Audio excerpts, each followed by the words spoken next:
அண்ணாமலை வந்து கோவையில் வந்து பிரஸ் மீட் பண்ணியிருக்காரு. என்னன்னா அந்த திமுக என்ற பலத்தை வச்சு தான் வந்து இந்த மாணவிகள் இந்த பெண்கள் மேல வந்து அத்துமீறாங்க. இது வந்து திமுக அப்படின்னு கண்டனம் தெரிவிக்கிறோம் அப்படின்ற மாதிரி திமுக தொடர்பு இருக்கு அப்படின்ற மாதிரி சொல்லியிருக்காரு. அது மட்டும் இல்லாம நாளை காலையில அவருடைய வீட்டுக்கு முன்பாக சாட்டையால் அடிச்சுக்க போற இந்த சம்பவத்தை கண்டித்து அப்படின்ற மாதிரி சொல்லியிருக்காரு. மேலும் ஒருவேளை அவர் ஆட்சியிலிருந்து இறக்குற வரைக்கும்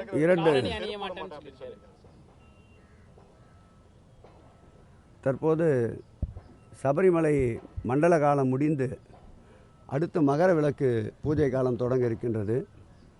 ஒரு சிலர் விரத காலங்களில் மாலை அணிந்து கொண்டு இருப்பவர்கள் காலிலே செருப்பு போடாமல் இருப்பார்கள். நான் கூட மலைக்கு மலை ஏறும்போது காலிலே செருப்பு அணிய மாட்டேன். இதை ஒரு சாக்காக வைத்து கொண்டிருக்கின்றோ என்னவோ தெரியவில்லை.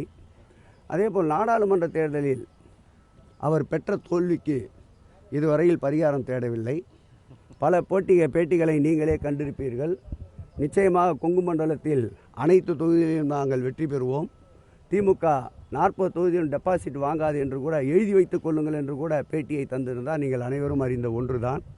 ஒருவேளை ஜெயித்து விடுவோம் என்று அவர் கூறிய அந்த பேட்டியிலே எழுதி வைத்துக் கொள்ளுங்கள் என்று உறுதி தந்தாரே, அதற்கு பிராயச்சித்தமாக இந்த சவுக்கடிக்கு செல்கிறாரோ என்னவோ தெரியவில்லை. திராவிட முன்னேற்ற கழகத்தை பொறுத்தளவில் திராவிட மாடல் ஆட்சியில் சட்டத்தின் ஆட்சி நடத்தி கொண்டிருக்கின்ற மாண்புமிகு தமிழக முதல்வர் குற்றம் விளைவித்தவர்களை புகார் பெற்றவுடன் குற்றவாளிகளை 3 மணி நேரத்திலே கைது செய்திருக்கின்றோம். இன்றைக்கு ஊப்பியை எடுத்துக்கொள்ளுங்கள். ஒரு சாமியார் கூட்டிய கூட்டத்தில் 200க்கும் மேற்பட்டவர்கள் இறந்திருக்கின்றார்கள். இதுவரையில் அந்த சாமியார் மீது வழக்கு கூட பதிவு செய்யப்படவில்லை. ஏன் டெல்லியிலே மல்யுத்த வீராங்கனைகளுக்கு ஏற்பட்ட கொடுமைக்கு எத்தனை நாட்கள் போராட்ட களத்திலே இருந்தார்கள்? அவர்களுக்கு உடனடியாக தீர்வு காணப்பட்டதா? மணிப்பூரிலே இன்னும் தொடர்ந்து கொண்டிருக்கிறது வன்முறை. இதுவரையில் உலகத்திலே எங்கும் நடைபெறாத அளவிற்கு ஈரமுள்ள இதயங்கள் குலுங்கி அழுகின்ற அளவிற்கு ஏற்பட்ட கொடுமைகளை பார்த்திருப்பீர்கள். பொள்ளாச்சியிலே அண்ணா என்னை விட்டுவிடுங்கள், அண்ணா என்னை விட்டுவிடுங்கள் என்று அபய குரல் கேட்டபோது கூட அந்த பாலியல் தொந்தரவு நடந்ததை நீங்கள் நன்றாக அறிவீர்கள். அப்பொழுது புகார் பெறுவதற்கு கூட அந்த ஆட்சி முன்வரவில்லை.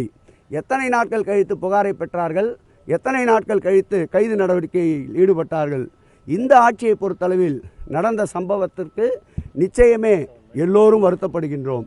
இதுபோன்ற சம்பவங்கள் மேலும் நடக்கக்கூடாது என்று மாண்புமிகு தமிழக முதல்வர் அவர்கள் தீவிரமாக உத்தரவிட்டு காவல்துறையை முடக்கிவிட்டிருப்பதை நீங்கள் யாரும் மறுக்க முடியாது. நடந்த சம்பவத்திற்கு பரிகாரம் உடனடியாக தேடப்பட்டிருக்கின்றது. நீங்கள் கூட இந்த பிரச்சனையை உற்று நோக்கினால் நடந்த சம்பவத்திற்கு காரணமானவரை இன்னார் இனியவர் என்று பார்க்காமல் உடனடியாக கைது நடவடிக்கையில் ஈடுபட்டு அவரை கைது செய்து சட்டத்தின் முன் நிறுத்தியிருக்கின்றோம். மாண்புமிகு முதலமைச்சர் அவர்கள் கூட இந்த குற்றவாளிகளை விரைந்து விசாரித்து சட்டத்திற்கு ஆட்பட்டு சட்டத்திற்குண்டான அந்த குற்றத்துக்குண்டான தண்டனையை நீதிமன்றத்தின் வாயிலாக பெற்றுத்தருவோம் என்று கூறியிருக்கின்றார். நடந்த சம்பவம் துரதிர்ஷ்டமானது. ஆனால் அதற்குண்டான நடவடிக்கையை இந்த அரசு 8 கால் பாய்ச்சல் எடுத்திருக்கின்றது.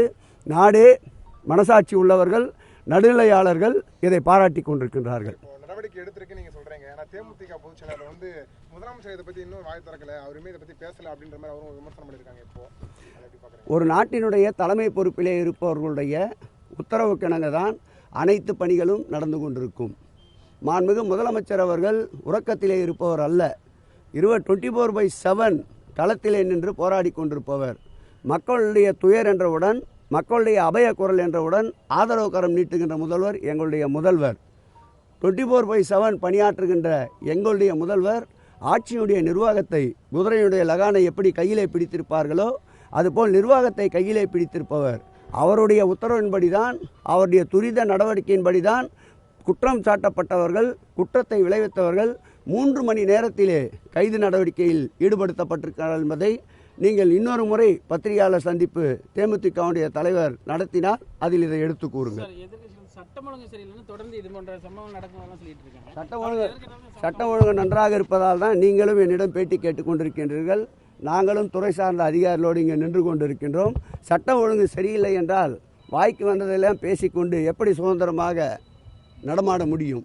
ஆகவே சட்டம் ஒழுங்கு கட்டுக்குள் இருக்கின்றது. இந்தியாவிலேயே ஒட்டுமொத்த ஒன்றியத்தில் எடுத்துக்கொண்டால் சட்டத்தின் ஆட்சி நடைபெறுகின்ற ஒரே மாநிலம் தமிழகம் என்பதை மீண்டும் அழுத்தம் திருத்தமாக சொல்லிக் கொள்கிறோம்.